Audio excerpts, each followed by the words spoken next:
Deus vela o sono e o sonho dos brasileiros, mas eles acordam e brigam de novo.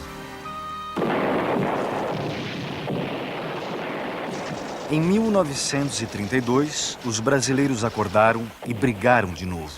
Todo paulista sabe ser pobre como um xó, para com esta pobreza alcançar a riqueza maior, a riqueza melhor, a riqueza gloriosa, a riqueza suprema, a única riqueza que São Paulo quer, a vitória, a vitória, a vitória. Essa voz que conclama os paulistas para a vitória é de César Ladeira, um jovem estudante de Direito que seria um dia o locutor mais famoso do rádio brasileiro. Em 32, César Ladeira se tornou o locutor oficial do Levante Armado, desencadeado pelos paulistas contra o governo provisório instalado pela Revolução de 30.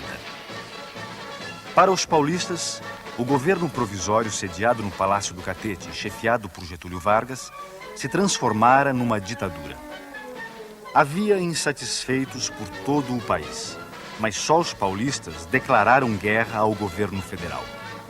Até hoje há quem pense que o objetivo do Levante era separar São Paulo do resto do país.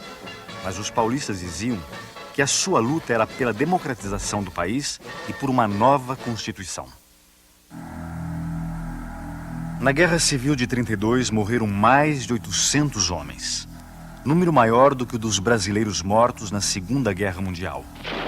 As maiores baixas foram entre os paulistas, mais de 600 mortos.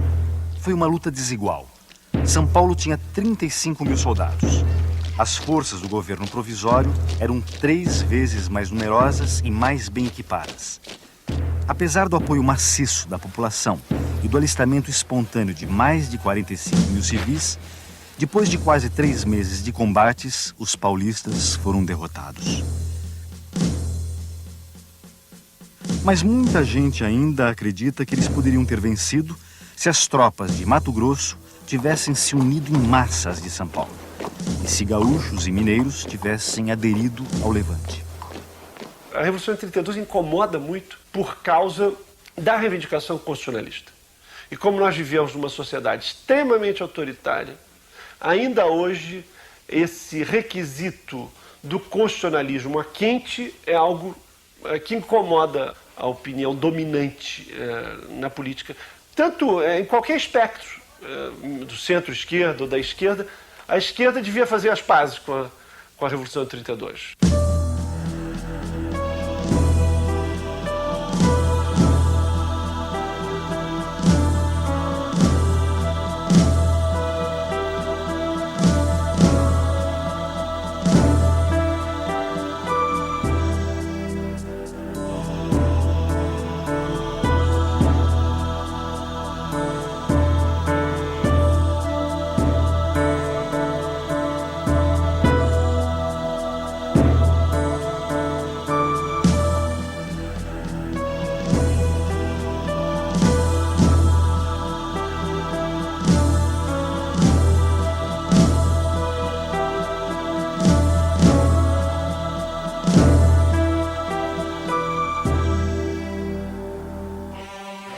Foi com euforia que a população de São Paulo saudou a vitória da Revolução de 30.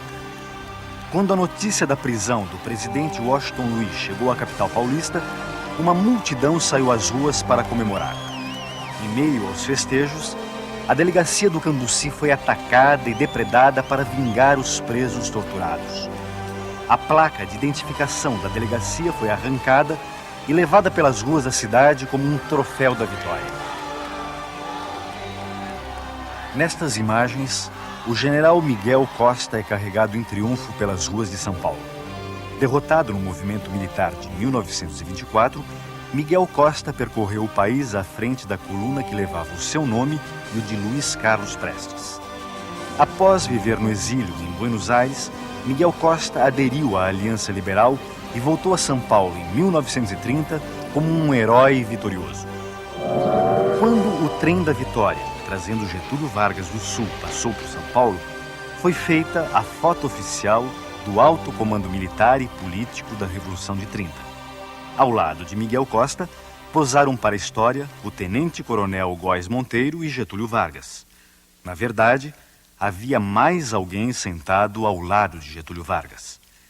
Era Francisco Morato, presidente do Partido Democrático, que fora ao encontro de Getúlio Vargas na expectativa de ser confirmado como interventor do governo provisório em São Paulo.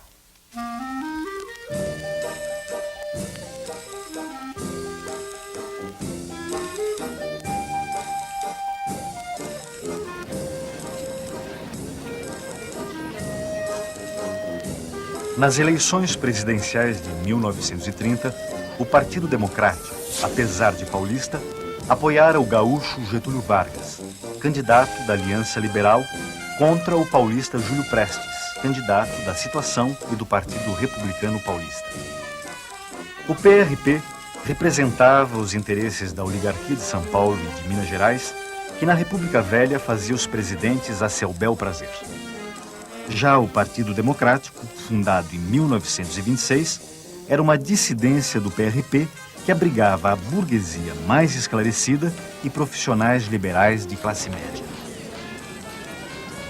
O Partido Democrático era um partido de quadros mais jovens, de uma ligação real com a classe média e era, através das suas figuras mais proeminentes, um partido de professores e de advogados. E, nesse sentido, ele era muito sensível a esse ideário do constitucionalismo, da verdade eleitoral, da representação, etc.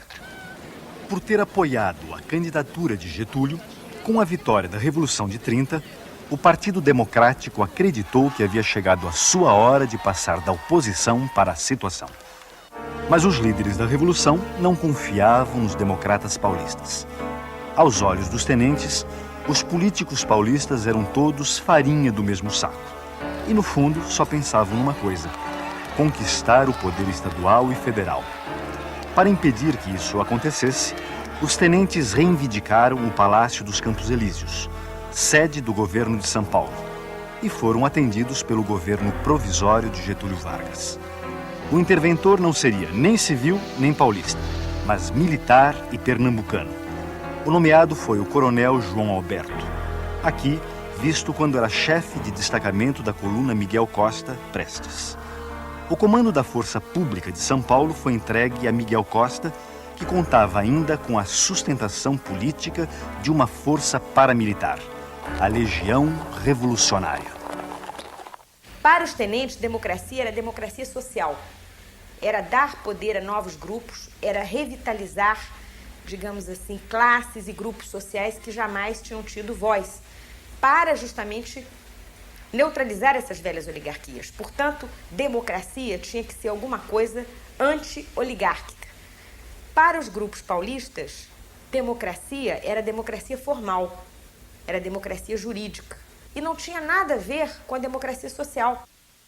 João Alberto governou apenas 40 dias. Nesse período, tomou medidas que deixaram as classes dirigentes assustadas. Aumentou os salários em 5%. Estabeleceu a garantia de um mínimo de 40 horas semanais de trabalho e permitiu que se instalasse em São Paulo uma seção do Partido Comunista. O que mais se ouvia nos corredores da Federação das Indústrias de São Paulo era que os tenentes haviam trocado seu antigo ideário liberal por um programa de reformas sociais de cunho socializante. Além do receio de que o comunismo rondava o país, o empresariado paulista sofria os efeitos mais duros da depressão econômica internacional. Entre 1928 e 1930, as exportações brasileiras haviam caído de 96 milhões para 65 milhões de libras. Quando Vargas tomou posse, 30 milhões de sacas de café, sem compradores, ameaçavam apodrecer nos armazéns. Como a Revolução pretendia limitar o poder dos barões do café, mas não a pujança do nosso principal produto de exportação, um paulista foi nomeado para o Ministério da Fazenda e outro para a presidência do Banco do Brasil. Por algum tempo, os preços do café foram sustentados artificialmente pelo governo provisório, e não apenas através de subsídios. Para diminuir o estoque, o governo ordenou a queima de toneladas de café. Nem assim os preços subiram. A temperatura política, no entanto, continuou a subir. Em 28 de abril de 1931, o 6º Batalhão de Infantaria da Força Pública subleva-se no Cambuci, na capital paulista, com a participação de membros do Partido Democrático. Não dá em nada, mas é o primeiro sinal de que os paulistas estavam dispostos a tudo para se livrar da tutela dos tenentes. Ficou muito claro que os tenentes não iam ser derrotados sem luta.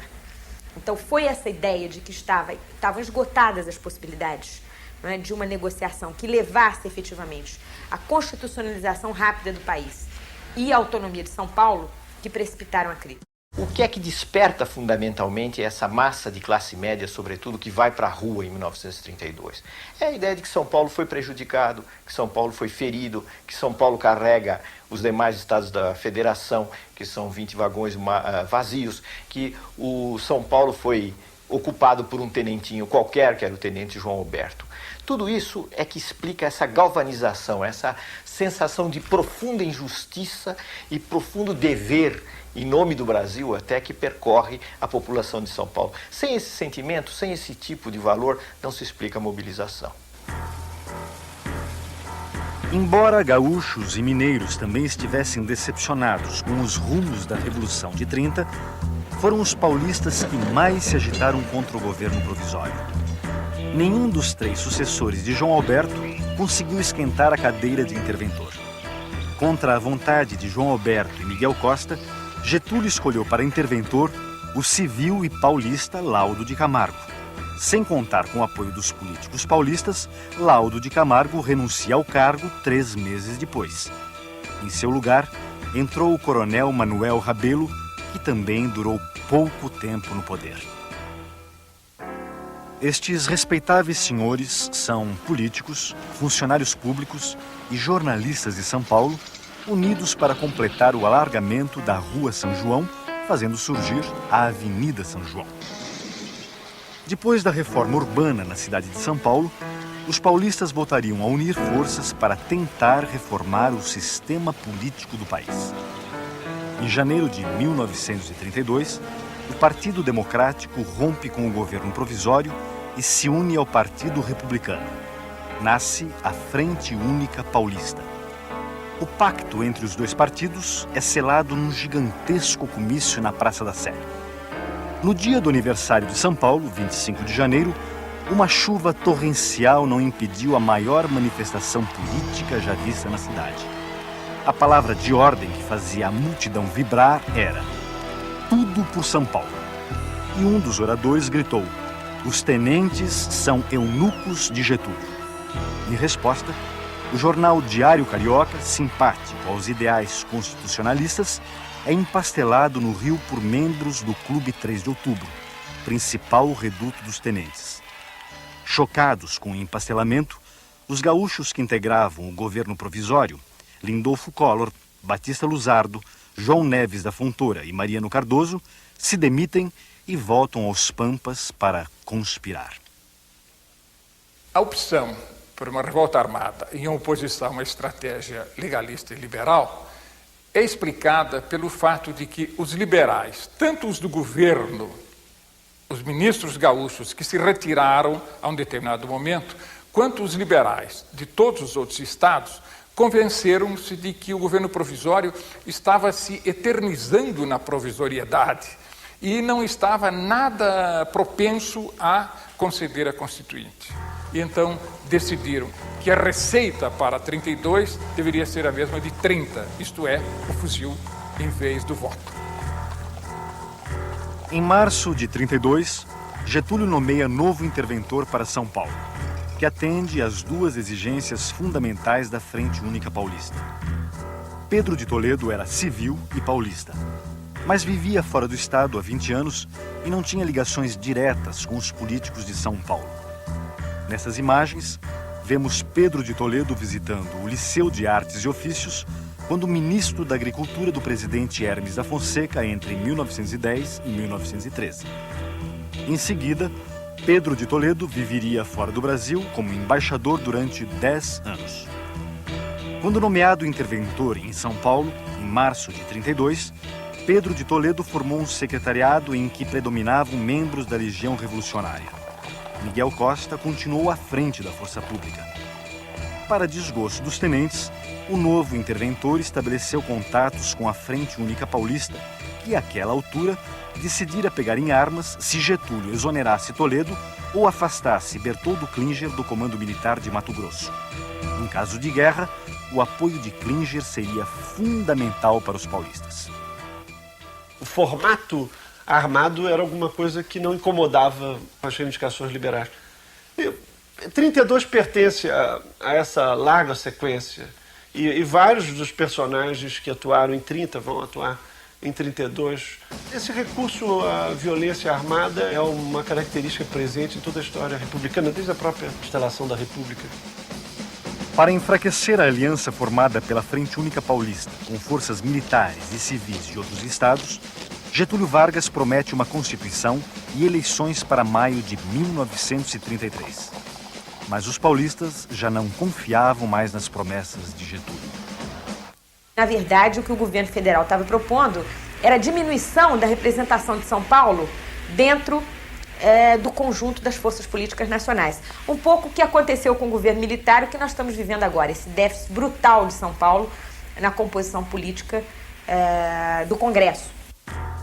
Em 22 de maio de 1932, o ministro da Fazenda do governo provisório, Oswaldo Aranha, chega a São Paulo para tentar um acordo entre a Frente Única e os tenentes. Recebido com vaias e xingamentos, o emissário de Getúlio fracassa em sua missão e volta ao Palácio do Catete de mãos abanando. No mesmo dia em que Oswaldo Aranha chegou a São Paulo, é convocado um comício na Praça do Patriarca. Um panfleto é distribuído protestando contra a interferência indevida no sagrado direito do povo paulista escolher os seus governantes. No dia seguinte, novo comício. Desta vez convocado pelos estudantes da Faculdade de Direito.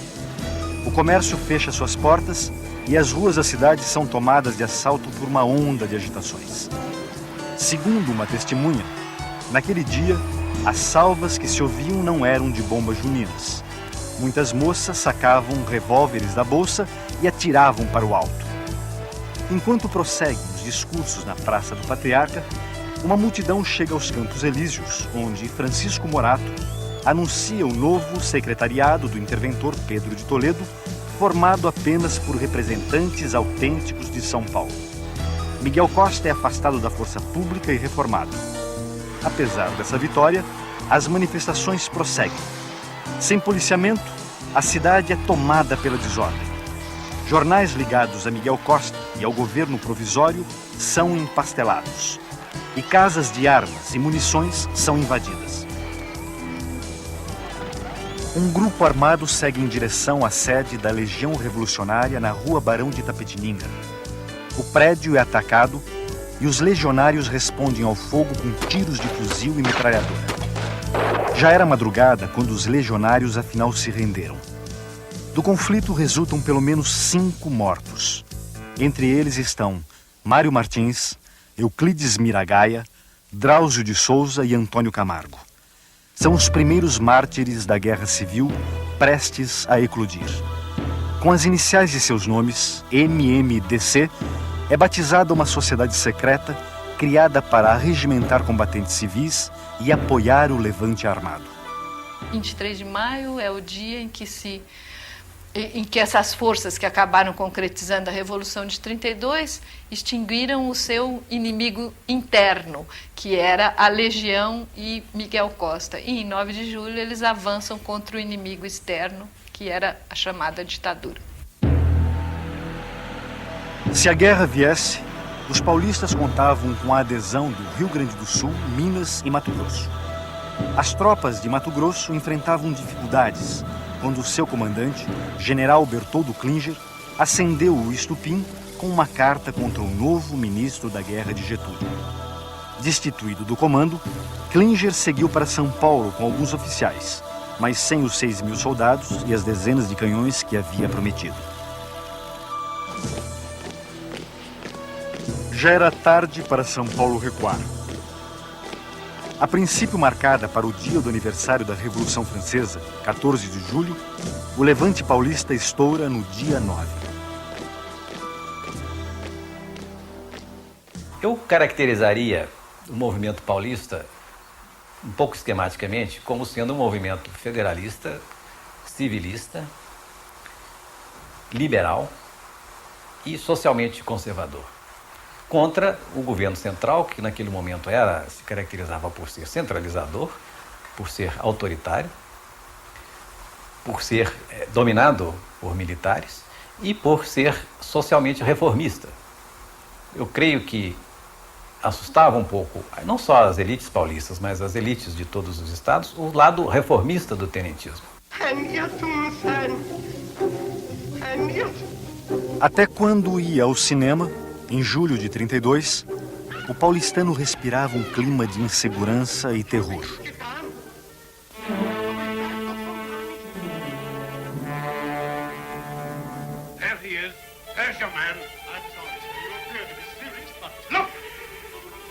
Enquanto as trevas baixavam nas telas, o levante armado saía às ruas.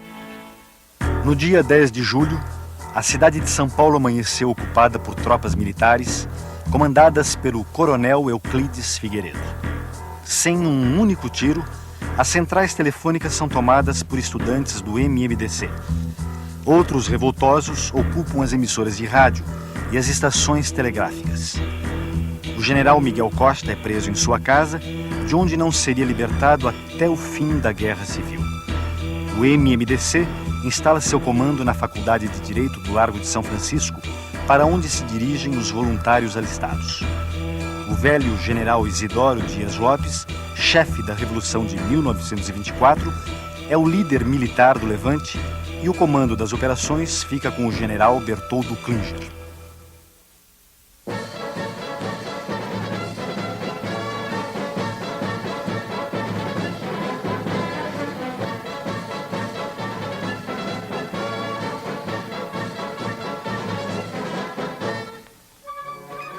Inteirado do levante, Getúlio telefona para o interventor Pedro de Toledo. Este revela ao chefe do governo provisório a sua disposição de ficar ao lado dos paulistas.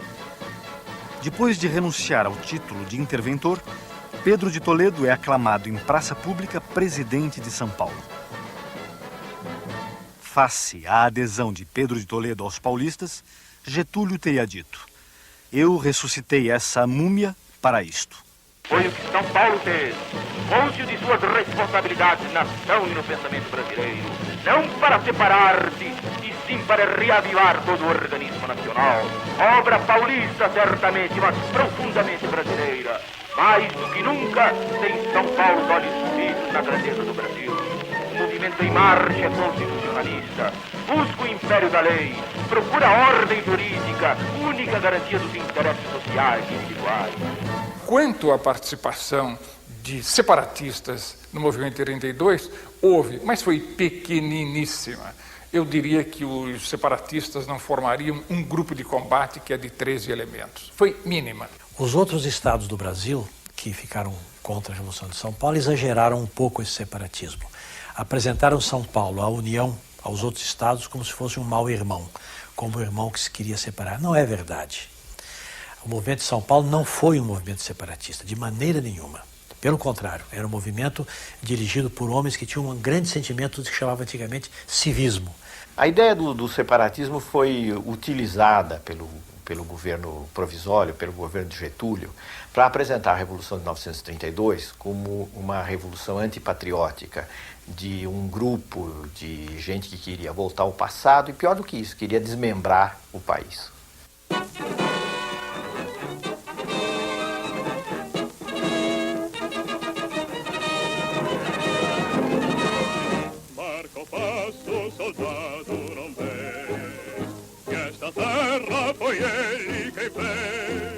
Os planos do levante previam uma ação rápida para derrubar Getúlio e erradicar a influência dos tenentes. Ninguém pensava numa guerra prolongada. Mas a Guerra Civil durou quase 3 meses e mobilizou um total de 150 mil homens. Nunca houve no Brasil, neste século, um conflito armado dessa dimensão. O Exército Paulista, formado por militares, soldados da Força Pública e voluntários civis, registrou 35 mil homens em suas fileiras. Como não houvesse fuzis nem munição para todos, metalúrgicas e fundições são adaptadas para a produção de balas, armamentos e capacetes. O esforço de guerra mobiliza as mulheres para fazerem uniformes e outros serviços. Para tentar enganar o inimigo sobre o seu verdadeiro poder de fogo, os paulistas inventaram a matraca, uma engenhoca de madeira que simulava o barulho de uma metralhadora. Nessas imagens, soldados mineiros brincam com uma matraca capturada dos paulistas. Segundo os mineiros, a matraca não assustava ninguém, pois não podia ser ouvida a mais de 50 metros.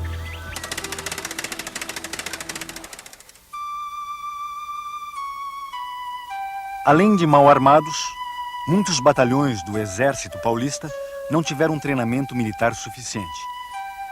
Estas fotografias são do Batalhão 14 de Julho, no momento em que embarcava para a frente de guerra.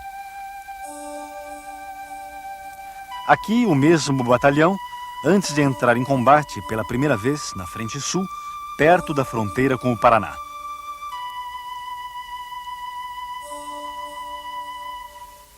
Depois de 2 dias de combates, eles bateram em retirada, deixando para trás 11 mortos e 45 prisioneiros.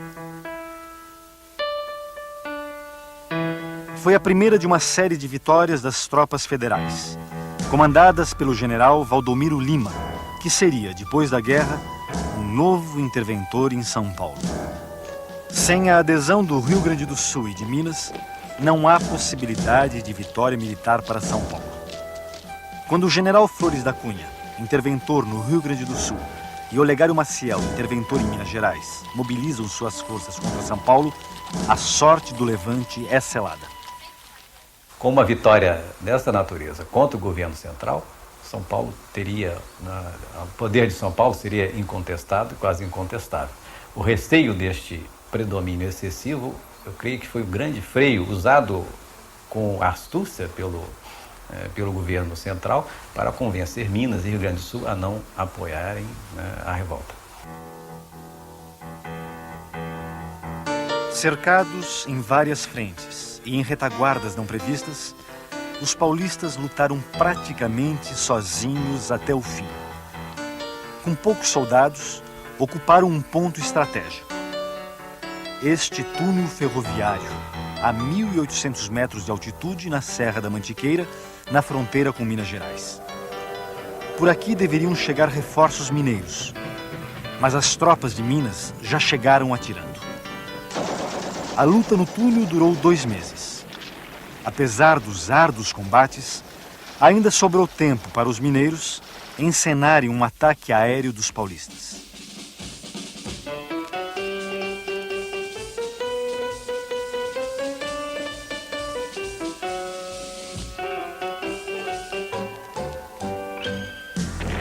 No final, as baixas chegaram a mais de 1.000 homens entre mortos e feridos.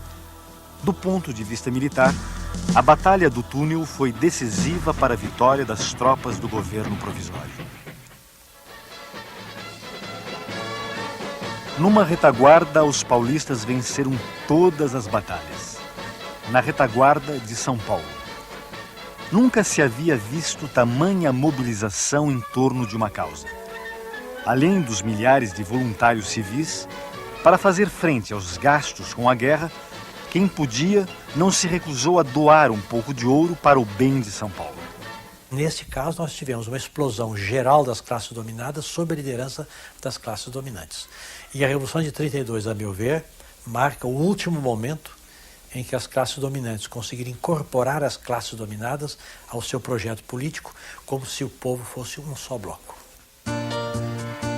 A estratégia militar, uma prolongada guerra de trincheira e alguns armamentos usados fizeram a Guerra Civil de 32 parecer uma reedição da Primeira Guerra Mundial. Mas seu índice de modernidade pode ser atestado através do papel decisivo que nela tiveram o rádio, a aviação, a indústria gráfica e a fotografia. Impossível dissociar a Guerra de 32 da nascente cultura de massa no Brasil. Sua memória está hoje guardada em centenas de fotos, cartões postais, cartazes e panfletos. E também nos vários hinos marciais, especialmente compostos para encher os paulistas de brilhos. Marca o passo, soldado, não vê, que esta terra foi ele quem fez. E teu passo é compasso seguro de um passado, um presente, um futuro. É soldado, que grande tu és. Tua terra... Eu creio realmente que a ideia da Constituição era uma ideia muito abstrata, mas a ideia da autonomia e o sentimento regionalista não eram nada abstratos. Os medos do comunismo também não eram nada abstrato. O grande tribuno da Revolução, o Ibrahim Nobre, apresentou 32 como a luta de Jesus contra Lenin. Esse foi um dos grandes elementos da manipulação. Assim que tomou conhecimento do bombardeio das cidades paulistas pelos aviões do governo provisório, Santos Dumont encaminhou à imprensa o seu protesto. Amargurado com a utilização do seu invento como arma de guerra, o pai da aviação se suicidou no Guarujá, no dia 23 de julho. Nem todos acreditam que o suicídio tenha relação com a Guerra Civil de 32. De todo modo, sua morte em nada alterou o ritmo da guerra. Depois de um batalhar sem tréguas, em que foram atiradas contra nós as forças armadas de todo o país, teve a ditadura de se convencer de que elas não bastavam para nos abater e humilhar. Improvisamos rapidamente todos os nossos meios de defesa e resistimos ao monstro, apoiados nas colunas de aço da opinião pública, impossível ser vencida pelo canhão ou pela espada. Apesar do otimismo dos discursos, desde cedo ficou claro que as tropas de São Paulo não poderiam conter o avanço das forças do governo provisório. No dia 12 de agosto, o comandante das forças militares de São Paulo, Bertoldo Klinger, daria o primeiro passo com vistas a um armistício. Mas as condições humilhantes impostas por Getúlio fazem o general desistir da proposta. A guerra prossegue por mais de um mês. Até que, a 29 de setembro, Bertoldo Klinger tenta novamente um armistício honroso. Tudo indica que desta vez será diferente. Mas não foi. O protocolo de exigências entregue pelo general Góes Monteiro é considerado desonroso e os planos de paz voltam à estaca zero. Por algum tempo, os soldados mineiros continuaram podendo fazer pequenas encenações para a câmera.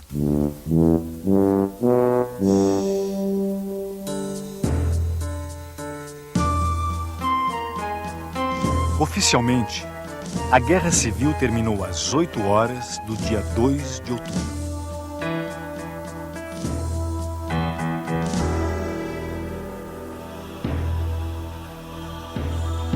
Às 3h30 da tarde, os oficiais da Força Pública de São Paulo comunicaram a Pedro de Toledo, no Palácio Campos Elíseos, a deposição do governo paulista. Meia hora depois, emissoras de rádio transmitiam a seguinte mensagem assinada por Góes Monteiro: pode São Paulo estar certo de que o governo não o tratará em desigualdade e inferioridade em relação aos outros estados.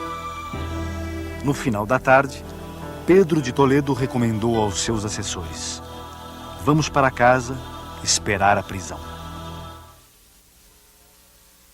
Enquanto os soldados de São Paulo são presos e muitos paulistas saem às ruas para protestar contra o armistício, na frente de guerra alguns combatentes se recusam a aceitar a derrota e batem em retirada para Mato Grosso, dispostos a resistir. Entre eles estava o coronel Euclides Figueiredo, que só foi preso 12 dias depois do final da guerra, com outros 9 combatentes. Paulo Duarte era um desses combatentes. Neste pequeno depoimento, ele faz um balanço sobre o movimento de 32. Toda a nossa luta, ela foi integralmente no sentido de repor os princípios de 1930. Quer dizer, a fraude eleitoral não podia se repetir mais. O peculato não podia se repetir mais. O chamado coronelismo estava acabado para nós. Certamente 32 não significa o retrocesso, porque 32 só significa o retrocesso se você acreditar piamente que 1930 significa o progresso. 1930 não significa só o progresso, significa também o prenúncio do autoritarismo de 37. O governo provisório alegou que a Revolução de 1932 foi um movimento antidemocrático e contra o progresso. Eu creio que isso é uma simplificação. Vistas as coisas de hoje, eu diria que do ponto de vista da ideologia liberal das classes dominantes foi um progresso. E um progresso que beneficiou o país, porque fez o país entrar numa fase legal com a Constituição de 1934. Agora, ameaçou ser um movimento de regresso do ponto de vista sociológico, porque o Estado brasileiro, que era um Estado mais forte, estava se preparando, já tinha começado a fazer uma legislação social e a tomar medidas que atendiam aos interesses das classes dominadas. E isso a Revolução de 32, se fosse vitoriosa, poderia ter comprometido. Do ponto de vista político, inegavelmente a Revolução de 1932 precisa ser tomada a sério, ou pelo menos até certo ponto a sério. Isto é, ela queria promover uma reconstitucionalização do país e isso, como nós sabemos hoje, é extremamente importante. Queria dar voz à população. Certamente o que se entendia por população, o que a elite paulista entendia por população, não era exatamente a grande massa da população. Então, há um corte democrático, liberal e elitista na Revolução de 1932. Mas não há dúvida nenhuma que nós oscilamos entre uma democracia representativa limitada e o populismo. As escolhas ficam aí abertas para quem quiser fazê-las. No final de outubro de 32, depois de um tempo na prisão, os principais líderes do levante armado partem para o exílio. São 25 militares e 41 civis. Entre eles estavam Casper Líbero, Prudente de Moraes Neto, Júlio Mesquita Filho e Austrégésilo de Ataíde. Alguns dos líderes do levante de 32 partiram para o desterro a bordo de um navio ironicamente chamado Siqueira Campos, em homenagem ao herói tenentista. Outra ironia. Os paulistas exilados em Portugal não votariam nem poderiam ser votados nas eleições de 1933 para a Assembleia Nacional Constituinte, pela qual tanto haviam lutado. Os partidos paulistas, derrotados em 32, estariam presentes quando Getúlio tomou posse como presidente da República em 1934, depois de promulgada a Constituição, em nome da qual São Paulo se levantara em armas. Apesar da derrota militar, os paulistas achavam que o fundamental havia sido alcançado. Na visão dos derrotados, a guerra civil não fora em vão. Prometo manter e cumprir com lealdade a Constituição Federal, promover o bem geral do Brasil, observar as suas leis, sustentar-lhe a união, a integridade e a independência. Getúlio Vargas marcou um tento importante perante a classe dominante, a elite de São Paulo, mostrando que realmente o caminho do enfrentamento com o governo federal, o enfrentamento aberto, era impossível. Era preciso conciliar com o governo federal. Os paulistas naquele tempo ficaram muito susceptibilizados com a derrota e criaram algumas frases assim lapidares. Uma delas foi essa: São Paulo não esquece, não transige e não perdoa. Esse estado de espírito perdurou muito tempo na população em São Paulo, na vida cotidiana. Mas na ação política não foi verdade. Porque logo depois da Revolução houve um congressamento das elites paulistas com o governo federal através da interventoria de Armando Salles Oliveira.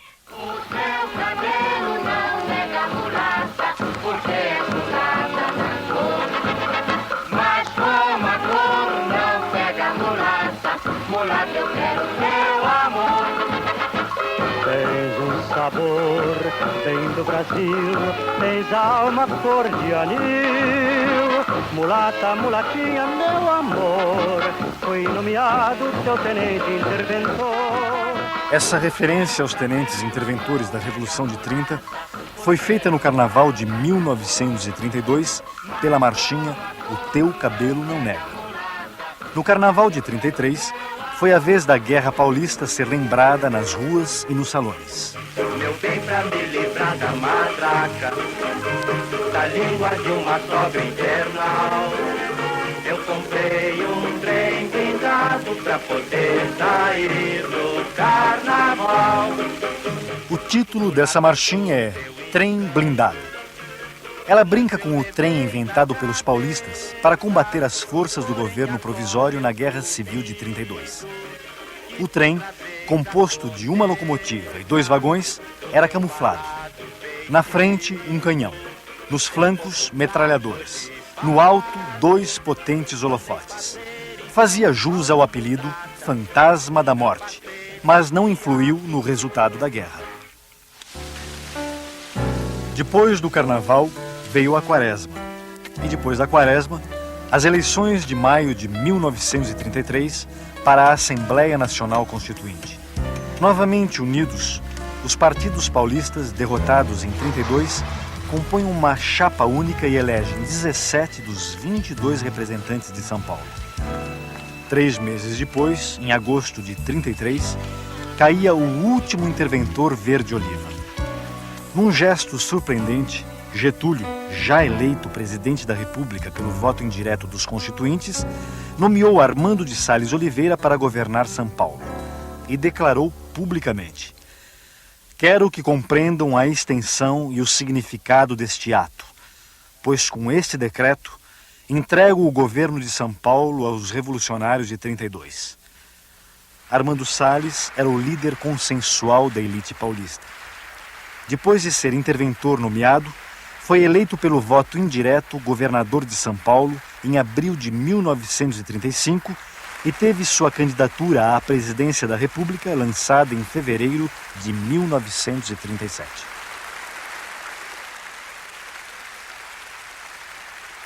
A nossa campanha está aberta e as suas perspectivas são tais que os próprios cegos as veem. A bandeira que erguemos não é pequena, é uma só e está sustentada por brasileiros de todos os pontos do país. O seu tamanho, por conseguinte, é o do próprio Brasil.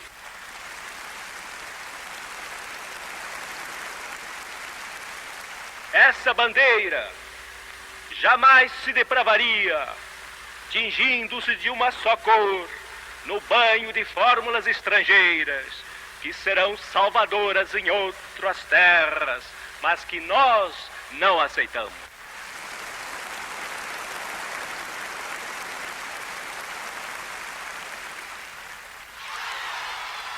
Apesar dessas manifestações de entusiasmo, as eleições presidenciais previstas para janeiro de 1938, afinal, não aconteceram.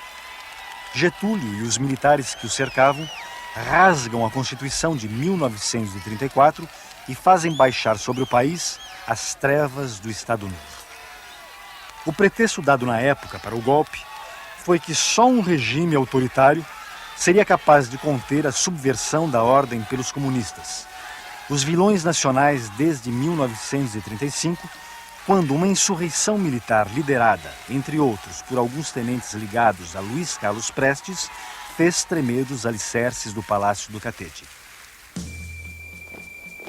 Até hoje se pergunta em que medida a derrota dos paulistas e do seu ideário liberal, em outubro de 1932, ajudou a aplainar o caminho para a decretação do Estado Novo. A derrota do movimento de 1932 ajudou a aplainar o caminho para o Estado Novo, na medida em que foi a vitória de um poder central, onde a ideia de uma ditadura era uma ideia muito forte, desde cedo, desde os anos 1930, a instauração de uma ditadura com permanência no país. Então, na medida em que as forças que se opunham a isso foram derrotadas, sem dúvida a derrota da Revolução de 1932 concorreu para isso. A negociação que se seguiu a 32 foi muito clara. Devolveu-se autonomia a São Paulo, mas uma autonomia leal ao governo central. E essa lealdade foi tão profunda que quando Armando Salles de Oliveira parte com um projeto liberal antagônico ao do Getúlio, São Paulo fica com Getúlio. São Paulo acabou concordando de uma forma ou de outra com o governo varguista, e São Paulo não são só suas elites dirigentes. São Paulo votou maciçamente em Getúlio para senador depois.